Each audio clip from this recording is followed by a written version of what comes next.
Okay, this is part 2 of, I guess we can call it PRION disease. Now the first video, of course, says a lot of things, makes a lot of claims and all that, but now I'm going to give you the rest of it. In this part 2, it'll probably be very, very short. First of all,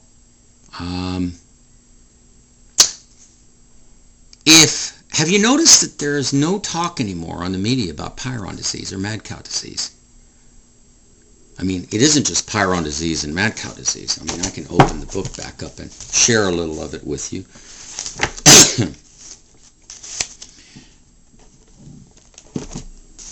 And I'll even read this to you, though. At the end of the book, it says, in the absence of CJD test, the world can only guess the extent of the problem. A CBS Evening News relayed, when asked if in his darkest moment he thought that this is the plague of the 21st century, Mr. Pershner, this is the man who won the Nobel Prize for discovering the PRION, said, I don't need a dark moment to wonder if that's the case because everybody's wondering that, not me. And when I said that screening, there's a cross-contamination, sheep, goats, cows. It's not just CJD, it's BSE, it's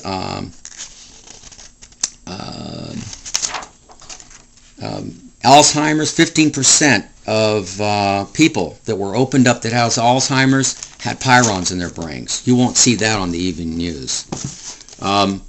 If anybody should be an anchorman for CBS, ABC, and NBC, it should be me because I'm telling the truth. Does that mean that there is a connection between Alzheimer's disease and prions? I mean, this is scary once you start thinking of it. So scary that the government would censor anybody trying to cause a public panic. What would happen to them, and he mentions this in the book and I'm repeating it, what would happen to the meat industry if all of a sudden everybody stopped eating meat? Oh my God, no more McDonald's, no more Kentucky Fried Chicken, no more. I mean, yeah, all these diseases pass back and forth. The PRION is indestructible. It can withstand temperatures of 1100 degrees Fahrenheit.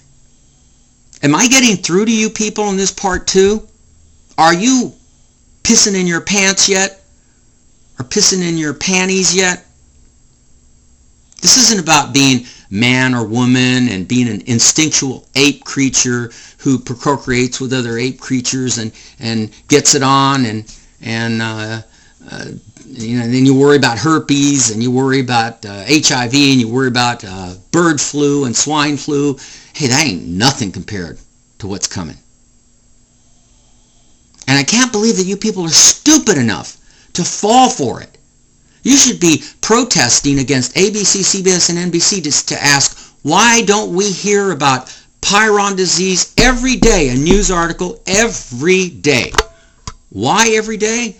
Because we want to know the progress. We want to know where research is. We don't want to have to search through YouTube or the internet to look for research. That's a waste of time.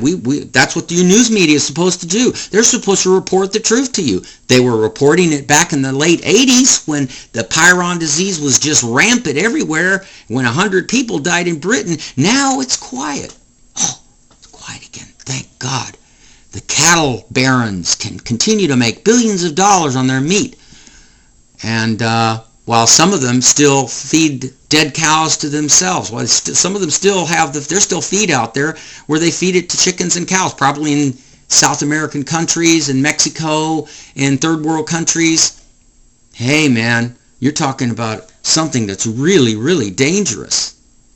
And instead of the news media reporting to us how much danger we're in, well, the very same media, the reporters are sitting there talking to you, and today there'll be rain and such, the weather forecaster, and what's his name in basketball hurt his ankle and broke a tendon, and all the attention goes to that, and oh, it's terrible.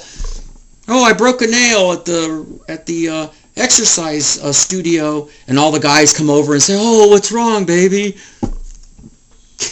You guys got your all priorities. And you know, it's interesting that the word priority is very similar to the word prion. It starts off with the same spelling almost. Priority, prion. Priority, prion.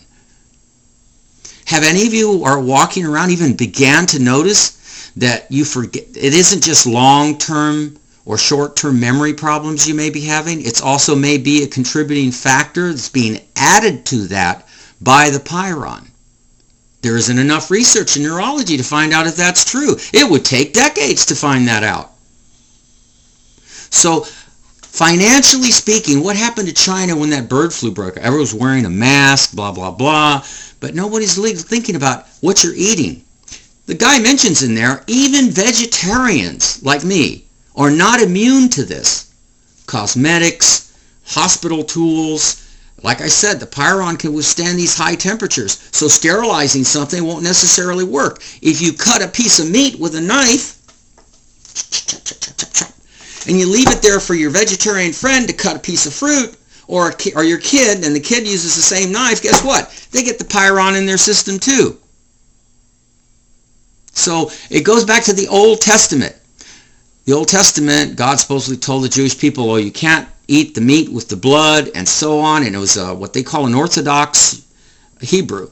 And so here you have an Orthodox Hebrew practices, and you're going, if this prion disease really went public as much as it did, the fact that everybody has this prion running through their bloodstream and eating away at your brain, and since everybody's going to die at different times, we'll only have sporadic breakouts of shootings at schools and people going crazy and doing crazy stuff, other than the instinctual patterns that man already has.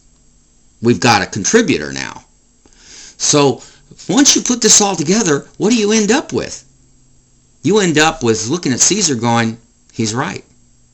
We've got to deal with this problem, and we're not